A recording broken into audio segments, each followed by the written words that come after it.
entrevista da manhã, conversar com um grande amigo, um grande profissional. Formado pela Faculdade de Comunicação Hélio Alonso, a Faixa, Rio de Janeiro. Trabalhou nas rádios Tupi, Imperial de Petrópolis. Passagens pela Tribuna da Imprensa, Jornal dos Esportes também, Rio de Janeiro. Foi redator na Rádio 107 FM. Radicado em Maringá, fez parte da redação de O Diário do Norte do Paraná de 1997 até 2007. Lá ele foi repórter e editor de cultura, repórter de política. Foi um dos primeiros repórteres da CBN Maringá, com destaque para a cobertura dos principais fatos políticos de Maringá e de toda a região. Ele também foi chefe de redação da Rede Record Maringá, a RIC, produtor da Globo Maringá, RPC. Durante 10 anos, foi assessor da Viapar, Rodovias Integradas do Paraná, com destaque para assessoria de imprensa, publicidade, propaganda, endomarketing, gerenciamento de projetos culturais, esportivos e também gerenciamento de crises, relações públicas, gestão de eventos, assessor de imprensa sênior da Unicesumar, coordenador de comunicação da Praxis e produtor de conteúdo da TV Band Maringá. E, paralelamente, é assessor de imprensa de entidades de Maringá, roteirista de cinema, e ele participa do podcast Isso Pode, junto com a querida Roberta Pitarelli e o querido Sandro Ivanovski. Com prazer, Marcelo Bulgarelli. Bulga, bom dia! Bom dia para você, bom dia, ouvintes. Um prazer enorme estar aqui com você.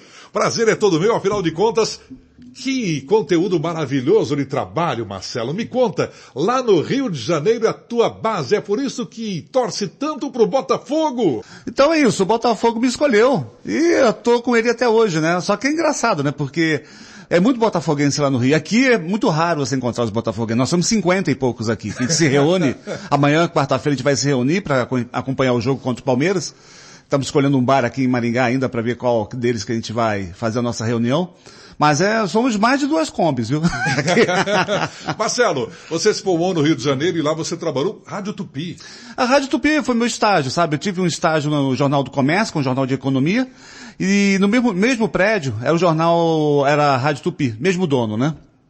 E a Rádio Tupi foi minha primeira experiência em rádio mesmo. Que ano foi isso, Marcelo? Isso foi em 87, 88. Eu fazia buraco de rua. Sabe, eu tinha um buraco na rua, mandava o repórter lá, o repórter ia falar com a dona da dona da casa lá, esse buraco aí, a prefeitura não faz nada. Aí depois ia cobrar da prefeitura, acertava alguma coisa com a prefeitura, a rádio lá. E eu conheci muita gente famosa ali, né? Eu nem sabia que eram tão famosos, né? Porque é muito novo. Mas teve uma vez que fizeram um plantão comigo de 12h às 5h. Aí eu falei, caramba, 12h às 5h, eu falei, eu olhando sozinho naquela rádio, aí eu conheci um cara que você gostava muito, né, que é o Coli Filho. Coli Filho. Ele tinha um Salão Grenar, que era o programa dele, Salão né? Grenar. Eu tinha uma paixão pela forma com que o Coli apresentava o programa dele, poesias, crônicas, versos. Era uma rádio assim que sussurrava, né, na madrugada, né, ele tinha um tipo de programação da madrugada, que ele tinha os fãs, né, eram todos porteiros, eram pessoas insones, né, o pessoal que trabalhava à noite, então esse pessoal tinha um público muito cativo e muito fiel, né, por isso que eu acho que ele é lembrado até hoje. Eu lembrado até hoje, Coli Filho foi com certeza absoluta. E desse trabalho todo no Rio de Janeiro, antes de vir para Maringá, algo te marcou profissionalmente, Marcelo? Muita coisa sim marcou. Eu depois me radiquei em Petrópolis, né? E lá eu comecei a trabalhar muito com cultura, com jornalismo cultural também. E lá a gente acabou se destacando lá, né? Fazendo muitos trabalhos bacanas ali com a comunidade. Mas acontece que uma vez eu estava já no Rio, teve um assalto no apartamento. Falei, não dá para viver mais aqui não, sabe? Aí eu falei, se um dia eu descobrir uma cidade que tem uma qualidade de vida legal e que não seja tão grande, mas também não tão pequena, eu topo. Aí meu irmão morava aqui, aqui perto, né? Falei, vai conhecer Maringá. Aí eu fui conhecer Maringá, vim de ônibus, eu desci naquela rodoviária velha, lembra? Sim, aqui do ladinho. Eu fiquei assim, meu Deus do céu, que coisa horrorosa, o que meu irmão me fez, hein? Me sacaneou. Aí eu fui andando, conforme eu fui andando pelas ruas, aí eu comecei a gostar da cidade, né? Aí foi aquela coisa, se um dia tiver que me mudar, venho pra Maringá. Aí acabou acontecendo, né? Minha esposa trabalhava em banco, o banco dela tinha aberto uma unidade aqui, uma agência aqui. Aí eu vou pra lá, mas eu pensava em ficar aqui no máximo 5 anos, sabe? Nunca pensei em ficar aqui tanto tempo, né? Só que as coisas você vai, sem querer, criando raízes, né? E você percebe que você faz parte de uma cidade quando você participa de duas coisas. Quando você é convidado para um casamento e quando você vai para um velório. É sinal que os ciclos estão ali já se fechando, né? Se você vai para um velório, é porque você conhece a pessoa e tem um carinho pela pessoa, né? E o casamento é que alguém te chamou porque tem um carinho por você. Então você começa a perceber que você faz parte da cidade a partir daí, né? Esses pequenos gestos. E vindo para Maringá, teu primeiro trabalho foi no Diário? Foi no Diário. Eu fui no Diário e fiz férias na RPC também. Sabe? Tinha esses dois trabalhos. De manhã eu estava na RPC e à tarde no Diário. Depois eu fui convidado para Paranavaí, a RPC de lá. Acabei não indo porque eu já tinha acertado com o Diário aqui. Então já tinha fechado com o Diário, não tinha como... E já está tudo radicado aqui, tinha pouco tempo da cidade também. Fazer uma segunda mudança para mim ia ser meio complicado. Aí fiquei. Aí o Diário foram 10 anos ali praticamente. E agora? O Diário fechou, acabou. Nós temos apenas hoje o valoroso Jornal do Povo que continua. Nossos heróicos colegas, né? Estive aqui com as meninas, as filhas do Verdelírio, e eu senti assim de que eles estão realmente heróis. Heróis, estão empolgados, estão emocionados. Isso eu acho muito bacana, sabe? Eles fazem todo o trabalho ali com aquele amor pelo jornal impresso, ou na memória do senhor Verdelírio também, que eles têm esse carinho muito grande, né? Estive lá com Cláudio Viola, Messias Mendes, né? São verdadeiras lendas aí do jornalismo e estão todos lá. Nós fizemos esse ano aí o aniversário do Jornal do Povo. Não sei se foi o aniversário deles lá ou a gente foi fazer uma homenagem, que estava produzindo os programas para Bandeirantes, né? Nós fomos com uma equipe lá fazer uma Mas para homenagem. você como jornalista começou lá no Rio de Janeiro, o Jornal do Comércio, depois Rádio Tupi, foi para Petrópolis, mexendo com atividades culturais. Como é que ficou 10 anos no Diário e você vê de repente o jornal acabou? Foi muito triste. Foi algo assim... É que o Diário acabou, ele teve a oportunidade de pegar toda a estrutura dele e ir para um portal. Quando os jornais de impresso estavam acabando mesmo, né? Porque um jornal impresso é uma coisa muito cara, se você perceber. Além de você ficar defasado com as notícias, você tem toda uma parte de outras categorias profissionais, né? Os gráficos, por exemplo. Você tem que ter uma logística de distribuição, tem horário para fechar e fazer essa logística. Então é muito complicado hoje fazer um jornal, ainda mais no interior. Se na capital está difícil, no interior mais ainda. Por isso que eu acho louvável o Jornal do Povo ainda existir, está aí lutando e muito bravamente, e é um jornal que consegue ter um conteúdo bem diferenciado também. É assim que consegue sobreviver. E o Diário, o que aconteceu? Teve problemas de gestão, aliados a esse problema também de não fazer essa transição para o portal, né? Então foi uma coisa muito triste. Teve colegas nossos lá que ficaram até o final, né? Ao apagar das luzes, literalmente, né? Você teve que apagar a luz da redação, que deve ser uma experiência muito estranha, né? Você olhar para aquela tua mesa de trabalho, tuas coisas ali, imaginar aquilo cheio de colegas, e aquilo tudo vazio ali, você desligar e saber que aquilo ali não vai ter mais ninguém ali, né? Vai ser uma coisa muito triste. E eu tenho um carinho muito grande pelo Diário, e eu acho foi uma grande escola, né? Você pode ver que muita gente que hoje escreve por aí, passou por ali, esteve por ali, né? Sempre, ou aterrissou por ali também, né? E de repente o rádio te faz uma grande apresentação para o maringaense, porque você começou a falar de política em Maringá. É uma cidade que tem muitos assuntos políticos. Eu peguei justamente a CBN no início do escândalo Jairo Janotto, né? Justamente. Com Paulic, né? E eu lá estava também, né? Porque eu fazia a apresentação Marcelo Bulgarelli. É isso mesmo, essa voz aí. Né? Acho que eu tenho gravado isso até hoje. Foi justamente esse maior escândalo político até Maringá. Então da cidade, né? Paulic. Eu fazia tinha a CBN de manhã e o Diário à tarde, né? Mas teve umas coisas muito interessantes ali, Por né? exemplo? Eu vou te falar. Quando esse processo envolveu o Jairo Janotto, só para contextualizar, o prefeito da cidade. E a prefeitura mantém vários contratos com emissores de TV e tudo mais, coisa normal.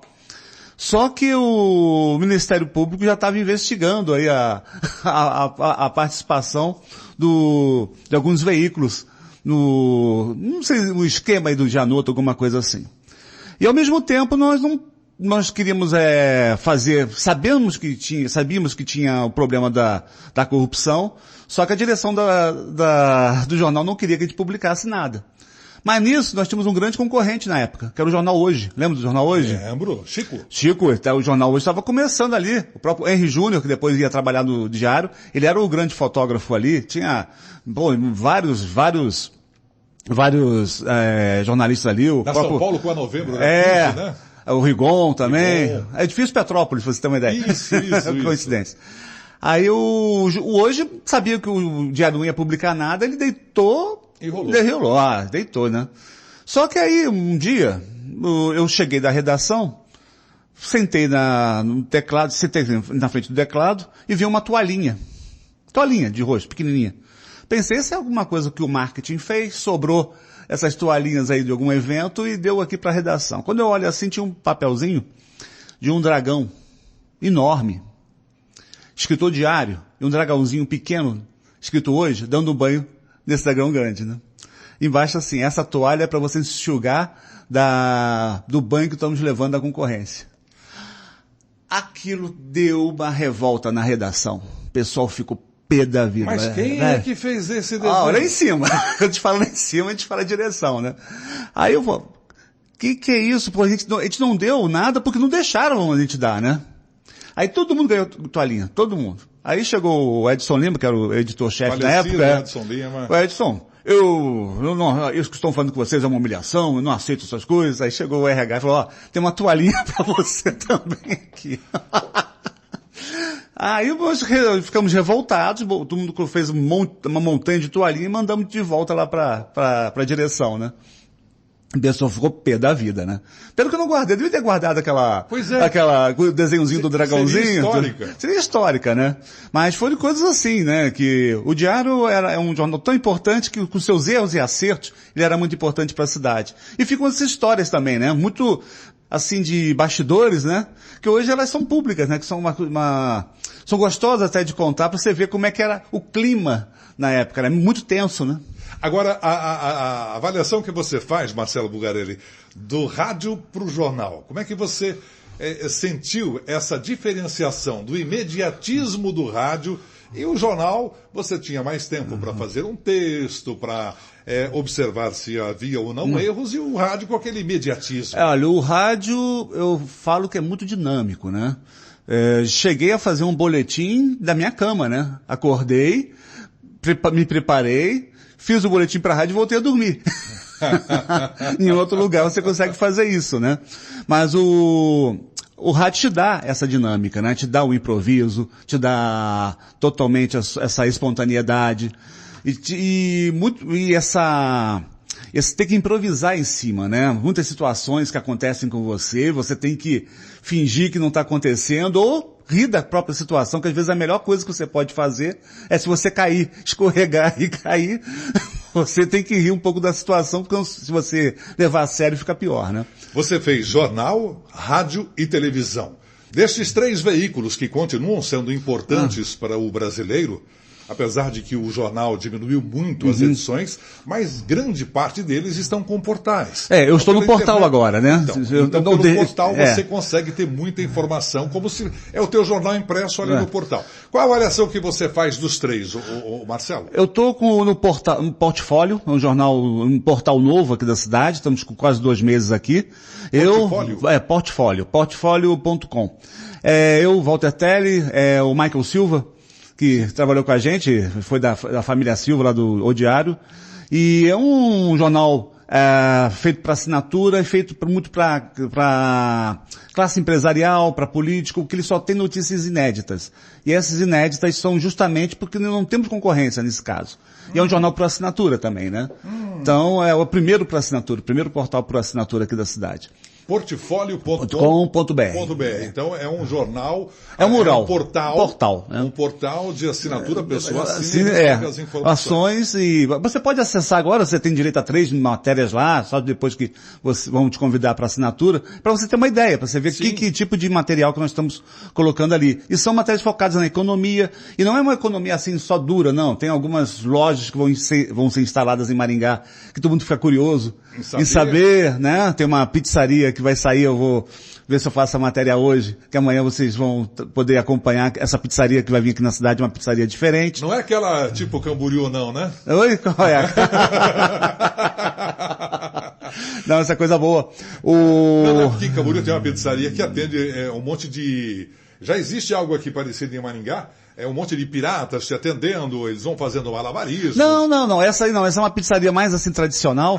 Ela vai unir um pouco o fast food, que você vai ter a comida rápida, mas com atendimento mais personalizado. Longe daquela coisa de lanchonete, sabe? E eu querendo aqui tentar... Não, mas tem um detalhezinho melhor aí que eu só não vou contar, não. Tá bom. Mas você me fez uma pergunta, né? Isso.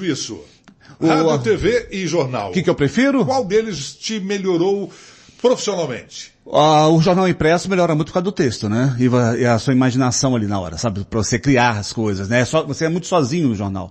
É aquela página em branco ali na tua frente, aquele bando de informação na sua cabeça, nos seus rabiscos e transformar aquilo ali em algo que a pessoa possa ler. Mas não seria como você também, diante do rádio, fazendo um comentário? Mas a linguagem coloquial é mais fácil, né? Entendi. Você consegue se comunicar mais, né? Imagina o papo entre nós dois aqui, se eu tivesse que escrever sobre isso. É muito complicado, né? Não vai ficar igual, né? Não tem jeito.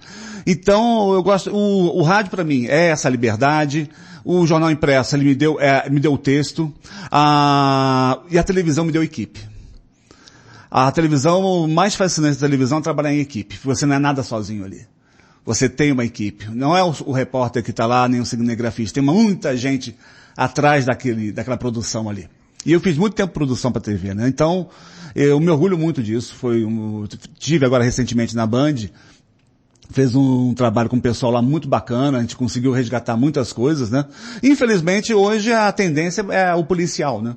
Você não tem mais aquela produção de conteúdo, trabalhar com conteúdo, né? Fazer uma produção de conteúdo. Infelizmente, o mercado hoje na televisão ele é muito assim, segmentado, um nicho só, que é o policial, né? Você foi durante 10 anos assessor de comunicação da Viapar. Deve ter passado poucas e boas, não? Olha, primeiro que quando você fala numa concessionária de pedágio, né, já nasceu em crise antes dela ser criada, porque ninguém quer isso aí, né? Mas para mim foi a melhor escola que eu já tive, porque foi bacana que já tinha essa experiência com todos vocês, quando digo vocês, todos da mídia, né? Então quando eu tava ali, numa empresa que apanha muito, né? Todo mundo apanha, a direita bate, a esquerda bate, todo mundo bate no pedágio. Foi aí que eu consegui fazer essa ponte, né? Tipo, primeiro mostrar que a empresa tá aberta para conversar com a imprensa, com a comunidade e tudo mais. E também preparar os gestores para conversar com a imprensa, não ver vocês como inimigos ou como alguém que só quer notícia ruim. Muito pelo contrário, a gente fez muito treinamento para como se comportar em entrevista, como se comportar diante de uma pergunta que você não está preparado para aquela pergunta. E, ao mesmo tempo, você se preparar até com a postura, como é uma entrevista para rádio, televisão, e saber que na televisão o corte é rápido, né? Sim. Não é igual no rádio que você pode estar aqui falando bastante, na televisão você vai pegar uma frase minha e pronto, mas será que se eu pensar nessa frase legal que o Edson vai cortar, e essa que eu vou deixar para ele cortar, ó, para ficar do jeito que ele quer, ó, tá? Já pensar no outro lado, né? Então acho que a assessoria de imprensa foi muito legal ali, e aprendi outras coisas também, né? Que ali eu não cuidava só da imprensa, né? Eu tinha que cuidar da publicidade, da propaganda, o endomarketing, projetos culturais. Porque a Viapar apoiou muitos projetos em Maringá. Ela foi pioneira na Lei Rouanet. Ela começou com o Festival de Cinema lá atrás, né? E mais tarde, já na minha gestão, nós criamos o Viapar Cultural, que era uma forma de você pulverizar essa verba para todos os outros segmentos, do teatro, da dança. Então era tipo um edital, você tem um projeto, seu projeto foi aprovado pela Lei Rouanet, só que agora você tem que captar, né? Então você se inscrevia nesse edital do Viapar Cultural e uma comissão ia avaliar o teu projeto. Então, entendi. Era uma boa, primeiro que eu democratizava, segundo, eu não me comprometia com ninguém. Porque é muito chato, um amigo chega para você, tem um projeto aqui, não sei o que. Olha, tem que passar por esse crivo aí. Não, você tem essa forma mais assim, ética até de resolver essa questão, né? E os pedágios vão voltar? Eu estou acompanhando por alto também, né? Eu vejo assim, que não é um melhor modelo ainda para... Mas você acredita, por exemplo, que a Viapar Ela pode A novamente Viapar se acabou, candidatar? tá? Ela acabou mesmo? Acabou. A Viapar acabou em 2021. É contrato, né? Acabou a concessão, acabou o nome. Ela não pode voltar. O nome Viapar não. Não existe mais. Existe um grupo, as empresas que mantêm o grupo, que eles podem formar os seus outros grupos aí, criar uma outra empresa, né? E não necessariamente vai ficar naquele prédio que existia lá. Aquele prédio agora está no DR. Que tudo que é da concessionária, ela foi pro DR. O DR que é o responsável, inclusive as praças de pedágio. Quando o pessoal invadia as praças de pedágio, as pessoas podiam correr o risco de serem processadas por danos ao patrimônio público. Porque mas eu estou derrubando. Ao governo. É o governo, não é a Viapar só administra. Só administra. A gente brincava muito. A Viapar é como se fosse um síndico. Sabe? Sim, é. É um síndico. Tem que cobrar isso aqui. O dinheiro é para fazer isso, tem toda as suas obrigações. A Viapar hoje, para não dizer que ela não deixou de existir, ela continua na parte de engenharia, que tem os contornos de Piabiru e de Arapongas, que não foram feitos dentro do prazo do contrato, porque houve problemas de liberação de terras de terrenos ali, né? Então, houve um acordo para esticar mais um pouco essa parte da engenharia para acabar logo com esses contornos aí. Mas por isso que ela continua só fazendo isso. Mas a empresa em si, como se conhecia, não existe mais. E de repente eu vejo que você está com um podcast Isso Pode. Pode mesmo, pode. Pode. Roberta Pitarelli e Sandro Ivanovski. De onde surgiu essa ideia e o encontro entre vocês dois? Eu já trabalhei com a Roberta, trabalhei na RIC com a Roberta, depois que a gente saiu da RIC a gente foi junto para a RPC. Inclusive nossa homologação foi feita lá em Londrina, a gente foi junto. O Sandro, eu tive a oportunidade de trabalhar também com ele na RPC, e depois eu voltei a trabalhar com ele quando eu fiz uma passagem pela RIC, fiquei uns 2 meses lá cobrindo uma licença, e tive essa oportunidade. Nós sempre nos demos bem. Né? Nunca fomos muito próximos, mas a gente sempre se deu bem. Aí eu conversando com o Sandro, numa padaria, batendo papo assim, tomando café. Assim, à tarde ali na Teixeira Mendes, falando, nós temos que criar alguma coisa, pensar em alguma coisa. Aí a gente podia fazer um podcast, né? Pod 3, não sei o quê. Mas é legal ter uma mulher na história, né? Pra dar outra equilibrada, né? Outra visão também, né? A Roberta foi o primeiro nome, né? Porque ela estava bem ali, já trabalhando com o Sandro dividindo a bancada, né? E fomos, né? Só que é aquela coisa assim, foi criando um embrião, foi difícil achar até o nome do podcast, aí fomos procurar os estúdios, né?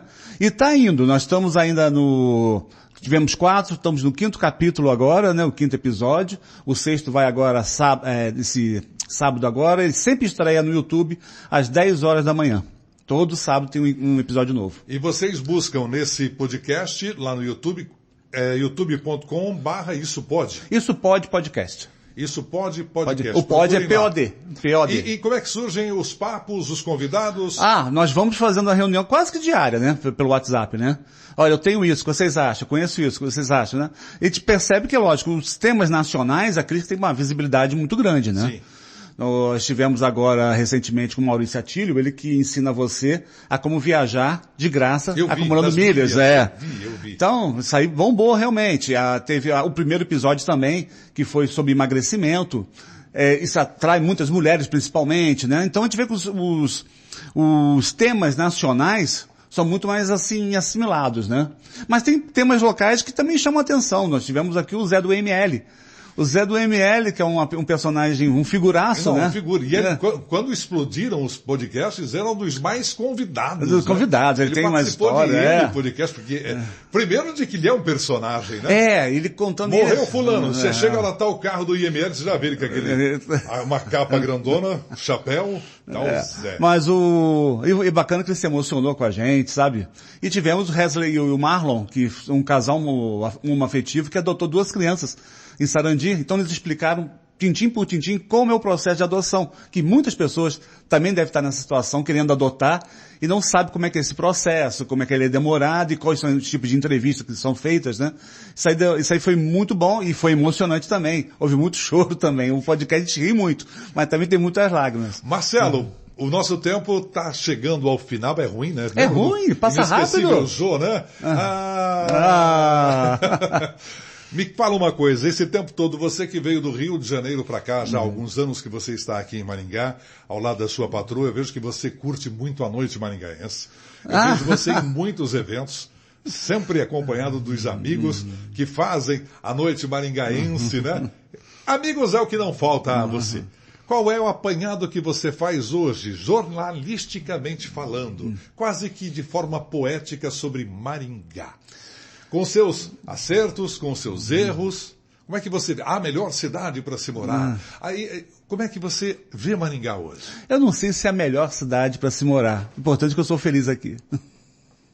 Eu vejo Maringá dessa forma. Você passa por aqui e todas as pessoas que eu converso sempre estão assim, olha, eu vim aqui, passei, conheci e quis ficar, né? Eu gosto, Maringá para mim, eu não sei uma palavra de definição, né? Eu conheci o seu Antônio Sanches, ele que deu o título de Cidade Canção, né? Ele que criou essa. E eu vejo a Cidade Canção em todos os cantos, né? E toda vez que eu vejo a palavra Cidade Canção, ela tá verde, né? Na minha frente, assim, com essa procura do verde e tudo mais. Mas a maior palavra de amor que eu posso falar para Maringá é saber preservá-la. Preservá-la, que é a maior forma de você amar alguém, é saber cuidar dessa pessoa. Então, cuidar da cidade eu acho muito importante. E por isso que eu acho que Maringá tem que ser cuidada, porque eu já vim de uma cidade como Petrópolis, uma cidade histórica, muito bonita, mas sofrida, e por problemas até de administrativos, muitas coisas belas se perderam, muitas coisas históricas se perderam, muitas coisas não existem mais. E às vezes é muito triste você ter um guia turístico e falar, aqui existia, aqui existia. É triste isso, né? Você falar, o aqui existia. Cadê onde está o prédio? Onde aconteceu tal coisa que não existe mais? Então, eu acho que a maior forma de amar uma cidade é preservá-la. Nos últimos anos, você que acompanhou politicamente a cidade, você achou que politicamente nós estamos no destaque merecido? Eu acho que sim. O que eu acho interessante aqui na cidade, é que apesar de você mudar os governos, o legislativo, eles têm um certo respeito pela cidade. Então, um não quer destruir o que o outro construiu de bom, quer fazer melhor do que o outro. Sabe, é uma briguinha muito boa para o morador. É, boa, né? Então, existe esse certo cuidado, né? De querer mostrar que eu faço um serviço melhor que o seu, né? Mas sem destruir aquilo que você necessariamente fez. Então isso é interessante para a cidade. É uma coisa que, nossa, é verdade. Um querendo fazer melhor do que o outro e quem ganha com isso é a cidade. Nesse período que você trabalhou na política, hoje está mais tranquilo, mas já houve momentos que a política de Maringá era nervosa. Você sofreu ameaças, alguém, poxa, eu não gostei daquela reportagem que você fez, aquele teu comentário lá me deixou numa situação difícil perante aos meus eleitores. Olha, tinha na época do Paulic, inclusive, né? Teve uma vez que o jornal pegou todas as fotos que o Paulic citou no depoimento, botou a foto de todo mundo da primeira página, né? Falei, gente, isso foi numa sexta-feira, no sábado eu fiquei a manhã toda ouvindo esse pessoal que foi citado ali, né? E alguns mandaram cartas, outros falando que não tem nada a ver com aquilo, né? Outros ali mais nervosos, né? Mas, assim, o processo, sim, não, já tentaram já algumas coisas de me envolver em alguns processos, mas eu sempre consegui mostrar que eu estava ali como jornalista, né? Acabei entrando mais como testemunha de muitos casos, né? Agora, nesse fato todo que você viveu, você vê hoje o Supremo Tribunal Federal fazendo o que é certo ou errado? Eu acho que, jornalisticamente, eu acho que ele faz certo, só que demonstra isso de formas erradas, sabe? Porque o que ele está fazendo é a lei, é o que ele poderia muito bem mostrar isso, só que nós ficamos numa polarização tão forte que qualquer ato seu, qualquer medida sua, soa de uma forma errada, né? As pessoas veem isso de uma forma errada. Então você está muito melindroso ainda. E olha que isso vai demorar muito tempo, tá? Não acredito que isso vai ser tão rápido assim, não. Você vai ficar com essa polarização durante bastante tempo ainda. Você acredita? Infelizmente, acredito. A próxima eleição. Ano que vem, né? Nas municipais, né? As municipais, acho que vai ser tumultuada, claro, porque são muitos candidatos. Maringá vai ter mais vereadores, porque a partir de agora, de 15, vai para 23, né? Isso. Vai aumentar o número de cadeiras. E nós estamos vendo aí as coligações já, o pessoal costurando aqui, costurando ali, né? Porque por isso que é interessante. Às vezes você vê alguém se batendo tanto e daí a pouco São amigos. Isso que é interessante, né? Isso que eu acho que a gente tem que aprender, né? Você ser adversário e depois você ter que se unir para poder governar. Não, ou faz isso ou não vai ter apoio. Não vai ter apoio. Você tem que saber chamar o teu adversário, porque teu adversário também tem peso. Né? E é importante aqui as eleições aqui em Maringá, principalmente quando vai para segundo turno, né? Porque se você não tem uma esquerda muito grande aqui, que aqui a maior parte é direita, mas a esquerda aqui é uns 20%. Sim. Entendeu? Então quando vai para o segundo turno, quem tiver o apoio desses 20% pode levar. É verdade. Entendeu? É verdade. Então, você não pode menosprezar ninguém. Todo mundo é um peso aí. Mesmo aqueles que você sabe que não tem essa força para chegar sozinho, mas no segundo turno tem um peso muito grande, né? Isso nós já descobrimos em algumas eleições passadas. Isso, Marcelo, obrigado pela sua presença. Eu que agradeço, Parabéns Edson. ao Isso Pode, o podcast, você, o Sandro Ivanovski, a Roberta Pitarelli, por todo o trabalho que você já desenvolveu em prol da nossa querida cidade e pela comunicação maringaense. Eu que tenho que agradecer a você, agradecer aos ouvintes também, a oportunidade de bater um papo aqui contigo, um profissional do teu tamanho, né, da tua história, né? Eu me sinto honrado. Muito obrigado, Marcelo Bugarelli. E o Botafogo? Chega lá? O Botafogo. Amanhã tem Palmeiras. Quer fazer Qual é o teu time? Eu torço pro Corinthians. Mas eu sou um corintiano mais tranquilo. Olha, nunca ganhei tanta cerveja em aposta esse ano jogando contra corintianos e palmeirenses. então eu não vou fazer, não. Abraço, Marcelo. Abraço.